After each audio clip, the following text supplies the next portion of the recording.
nihoyatda hashamatli 150 ming dollarlik landshaft yaratib berdik. Ana shu videoda men sizga qaysi o'simlik nima uchun aynan o'sha yerga ekilgani haqida aytib beraman.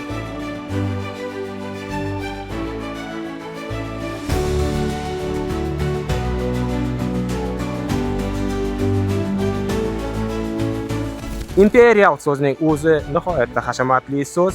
Hashamat faqat pul haqida emas, bu har bir detalga ahamiyat degani.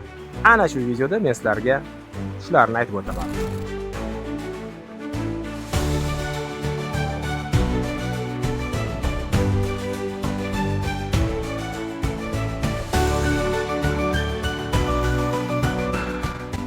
Mening ismim Ruslanbek Jonbayev va bu Bahor gullari kanali.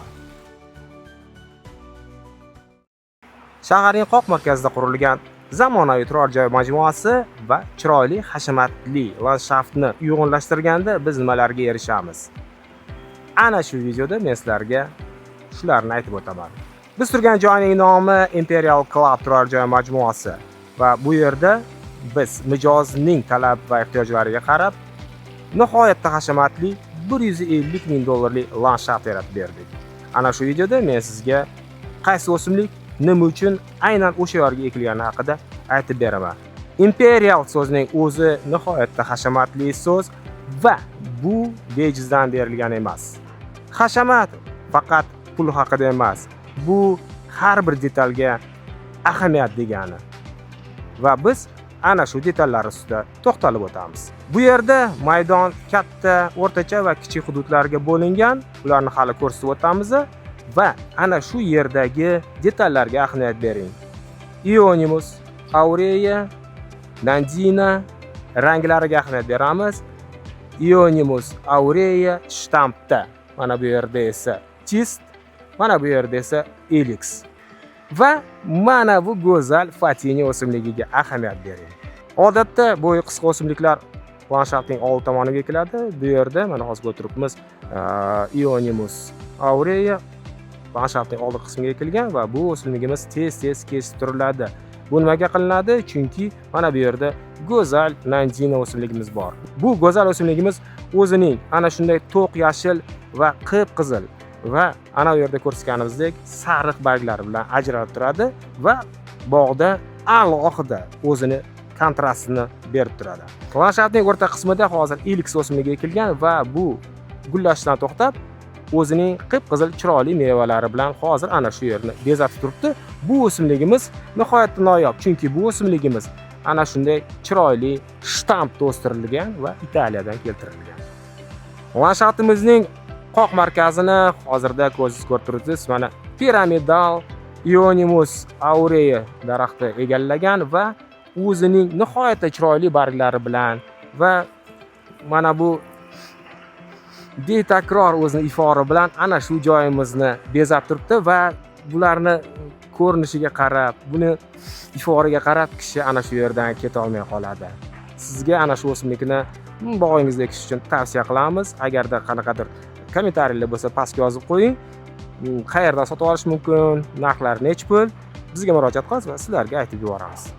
Endi sizlarni bog'imizning yana bir kichikroq lekin betakror qismiga taklif qilaman. Bu yerda multishtampda o'stirilgan Elix o'simligi. Bu o'simligimiz ham ana shu yerga juda mos. Bo'y bastini va balandligini o'zingiz ko'rib turibsiz. Mana bu yerda esa Nandina o'simligi, barglari nihoyatda ajoyib qizarib turibdi. Kuzga borib bu barglar nihoyatda bir to'q qizil va sal chiroyli rang bo'ladi. O'zingizlar ko'rib keyin alohida baho berasizlar. Bu yerda esa Juniperus Majevelnik bonsai ekilgan. Bu o'simligimiz nihoyatda ko'p yil va azob uqubatda o'stiriladi. Ko'rib tursangiz, buni ana shunday holatga kelgunicha kamida 4-5 yil va undan ko'p vaqt ketadi. Ana shuning uchun bu o'simligimiz hech qachon arzon narxlarda bo'lmaydi. Endi yana bitta qiziqtirgan savol bor. Mana bu yerda kizilnik, ana shunday yerga yopishib o'sadigan o'simligimiz ekilgan. Nima uchun kizilnik? Bu yerda masalan maysazor qilsak bo'larmidi? Menimcha yo'q, chunki bu yerda nihoyatda muhim bo'lgan ana shu bog'ning shu joyi uchun muhim bo'lgan murakkab sug'orish tizimlari va hattoki yoritish tizimlari ham o'rnatilgan. Bularning ustidan maysazor qilish menimcha umuman noto'g'ri bo'lgan bo'lardi. Ana shuning uchun bizning mutaxassislarimiz ana shunday chiroyli va o'rinli yechim topishgan bu yerga. Bu o'simligimiz ana shu yerga bejizdan ekilmagan, o'simligimizning nomi shtampda o'stirilgan Mramorная Fatinya. Bu o'simligimiz o'zini nihoyatda chiroyli ana shunday barglari bilan ajralib turadi. Bu o'simligimiz to o'sha krem rangdan qip-qizil ranggacha barglari o'zgarib turadi. Shuning uchun ham bu o'simligimiz nihoyatda noyob hisoblanadi. Bu yerda kasetali Fatinya o'simligi, bu o'simligimiz ham yangi barglari qip-qizil va chiroyli tusda bo'ladi.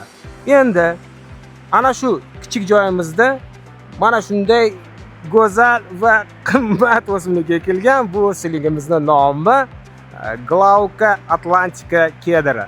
Va bu o'simligimiz nihoyatda sekin o'sishi bilan, lekin shunga qaramay o'zining go'zal ana shunday majnunsimon chiroyli barglari bilan ajralib turadi. Landshaftimizning mana bu joyida o'zimizga o'sha ma'lum va mashhur Euonymus aurea. Bu nihoyatda chiroyli va bu yerda sasna malinki. Bu sasnamiz o'zi nihoyatda chiroyli, pishni va o'zining hajmi ana shunday holatda qolaveradi. Shuning uchun bu o'simligimiz ana shunday kichik joylarda va ayniqsa alpinariyalarda ko'p ekiladi va o'zgacha tus bag'ishlab turadi. Sharsimon Elix yonida sharsimon yoritish jihozi nihoyatda uyg'un va nihoyatda chiroyli ko'rinmoqda. Nima deysiz? Kommentlarga yozib qo'yinglar. Va nihoyat bog'imizning o'ziga yarasha chiroyli va bir xilda faqat yashil va sariq qismiga ham o'tdik. Nima uchun shunday? Hozir sizlarga aytib beraman. Bog'imizning bu qismi ana shunday bo'yi past, lekin chiroyli Euonymus bravo o'simligidan boshlangan. Bu o'simligimiz doim qisqa qilib kesib turish kerak. Lekin Euonymus aureadan farqi bu o'simligimiz bu yerda tilla rang bo'lsa, bu yerda kumush rang, mana baylarning cheti kumush rang bo'ladi. Ana shunisi bilan bu o'simligimiz Euonymus aureadan farq turadi. Bu yerda nihoyatda chiroyli igna bargli deymiz-ku, lekin barglari nihoyatda yumshoq bo'lgan tis o'simligi. Bu o'simligimiz igna barglar oilasiga mansub va faqat salqin va nimsoya joyga ekiladi. Ana shuni ekayotganingizda shu narsani hisobga olishinglarni so'rayman. Bu yerda yana ana shu g'oyani birlashtirib turish uchun, yam-yashillik g'oyasini birlashtirib turish uchun bu yerda yana Aukubo o'simligi ekilgan. Bu o'simligimiz o'zini mana ko'rib turibsiz, yam-yashil va yorqin tilla rang dog'li barglari bilan ajralib turadi. Bu o'simligimiz ham bog'iga nihoyatda chiroyli tus bag'ishlaydi, lekin buni ham soya va nimsoyaga ekish kerak. Oftobga tushib qolsa bu o'simligimiz o'zini yomon his qiladi va hattoki qurib qolish ehtimoli ham bor. Ana shu yerdagi go'zallikni va hashamatni bildirib turish uchun bu yerda bir emas, bir yo'la 4 ta Juniperus можжевельник bonsai ekilgan va bu o'simliklarimiz bu yerga nihoyatda boy, hashamatli, chiroyli ko'rinish bag'ishlab turibdi. Shuni hisobga mana o'zingizlar ko'rib baho berishingiz mumkin. Agar siz bog'ingizga hoziroq bir varakayiga chiroyli va hashamatli ko'rinish berishni istasangiz, sizga ham ana shu bonsaidan foydalanishni tavsiya qilamiz. Biror joy majmuamiz bitgandan keyin hozir ana shu men kelayotgan yo'l kirib kelish yo'lagiga aylanadi va bu joy alohida chiroyli, hashamatli va e'tiborga loyiq holda yaratilgan. Buni hozir o'zimiz ko'rsatamiz va tushuntirib beramiz. Yo'lagimizni bu tomoni u tomonidan umuman farq qiladi. Nimaga shunday? Chunki bu tomonimiz velosipedlar va odamlar yurish uchun yaratilgan yo'lak va bu yerda nimalar ishlatildi? Arizonika shtampda o'stirilgan kiparis. Bu yerda Elix, Fatinya, Elix Sharsimon, yana Fatinya, Arizonika kiparisi va bu yerda Beresklet Yaponskiy aurea.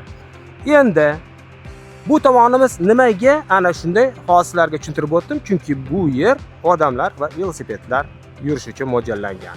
Endi yo'lning narigi betiga o'tamiz va u yerda tomosha qilishni davom etamiz. Bu joyimiz u joydan farqli. Bu yerda Beresklet bravo, tis, Euonymus aurea multi shtamp. Bu yerda esa Laurea Vishnya shtampda o'stirilgan. yana Beresiklet Bravo Tis Kanichski.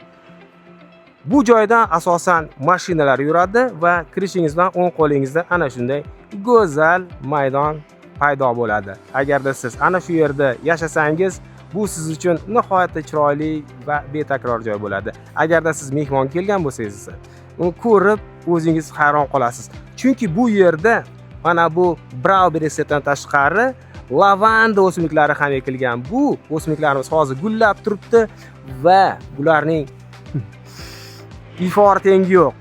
Ifori umuman tengi yo'q. Lavanda o'simligi qiziq bo'lsa bittasini aytishim mumkin. Bu landshaftdan tashqari yana parfumeriyada ham ishlatiladi va dunyoda o'zining foydali jihatlari bilan birinchi o'rinda turadi. Agarda qiziq bo'lsa, bitta qiziqarli ma'lumotni aytmoqchiman. Bu ham bo'lsa, agarda siz Fransiyaning Marselida bo'lsangiz, Marselni ana shu lavanda o'simligisiz umuman tasavvur qilishni iloji yo'q. Chunki Marsel dunyodagi parfumeriya markazi hisoblanadi. Va ana shu o'simligimiz dunyoda parfumeriya mahsulotlari ichida birinchi o'rinda turadi. Qaysi qimmat va hashamatli landshaftni Magnolia o'simligisiz tasavvur qilish mumkin? Menimcha umuman mumkin emas. Ana shuning uchun ham landshaftimizning shu qismida bitta, ikkita, uchta, to'rtta Magnolia daraxti ekilgan va bu o'simligimiz gulga kirgan. Mana ba'zilari gullab bo'ldi va boshqalari esa mana gullash arafasida. O'zingiz ko'rib baho bering. Ayniqsa bu yerda yashovchi insonlar bu gulning foriga besh ketishiga ishonchimiz komil. Endi bog'imizning kichik, lekin nihoyatda muhim qismiga o'tamiz. Chunki bu joyda bolalar o'yingohi joylashgan. Bu yerda ekiladigan o'simliklar umuman bezarar va hattoki foydali bo'lishi kerak. Shuning uchun bu yerda biz bolajonlarimizga umuman ostida xalaqit bermaydigan mana shunday shtampda o'stirilgan Magnolia o'simligi, bu yerda mana chiroyli gullaydigan rododendron ifori ham mana bunday. Undan tashqari bu yerda bu o'simligimiz havoni changdan va erkin radikallardan asraydi. Erkin radikallar bu nihoyatda zararli moddalar bo'lib, nafaqat bolalar va kattalar hayoti uchun ham xavfli hisoblanadi. Shuning uchun bu yerga ana shunday nihoyatda foydali Leylandiya kiparisi ekildi. Bog'ning markaziy qismi haqida gap ketganda, biz albatta ana shunday chiroyli qizil bargli Pisardi olxo'risini ekamiz. Chunki bu o'simligimiz bog'ga nihoyatda ajoyib va qiziq kontrast berib turadi va atrofdagi yam-yashil, sariq yoki boshqa ranglar bilan o'zida uyg'unlashgan holda qandaydir bir chiroyli muhit yaratadi. Shuning uchun ham biz ko'p yerlarda ana shunday Pisardi olxo'rlaridan foydalanamiz. Bugun sizga Imperial Club turar joy majmuasida yaratilgan bog'imiz haqida gapirib berdik va sizga qiziq bo'lgan ma'lumotlarni berdik degan umiddamiz. Agarda birorta qolib ketgan bo'lsa, kommentlarga yozing. Savollaringizni bering va biz ularni kutib qolamiz va sizlarga o'sha savollaringizga javob berishga doimo tayyormiz. Undan tashqari, agarda sizga ham mana shunday hashamatli, chiroyli bog'lar kerak bo'lsa, biz bilan bog'laning.